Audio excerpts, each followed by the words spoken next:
നമ്മുടെ ചെർക്കള ഇന്ദിരാനഗറിലും സ്ഥാപിച്ചിട്ടുണ്ട് ബോർഡ്. ഇവിടെ ബോർഡെല്ലാം സ്ഥാപിച്ച്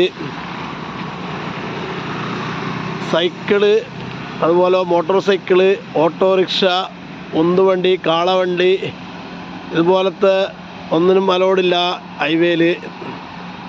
ഓക്കെ, നമ്മളെ ഇന്ദിരാനഗറാണ്, ചെർക്കള ഇന്ദിരാനഗറിലാണ്.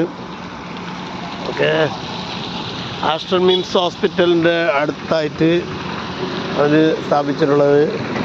അപ്പോൾ റോഡ് ഓപ്പൺ ചെയ്താൽ നമ്മളെ പാവപ്പെട്ട ഓട്ടോറിക്ഷകൾക്കൊന്നും അനുമതിയില്ല, പോവാൻ അലോഡില്ല. അതുകൊണ്ട് എല്ലാവരും ശ്രദ്ധിച്ച് സൂക്ഷിച്ച് വണ്ടി ഓടിക്കണം, അല്ലെങ്കിൽ ഫൈൻ വരും. ക്യാമറ ഒക്കെ സ്ഥാപിക്കുന്നുണ്ട്, എല്ലാവരും ശ്രദ്ധിച്ചോളൂ. ഓക്കെ.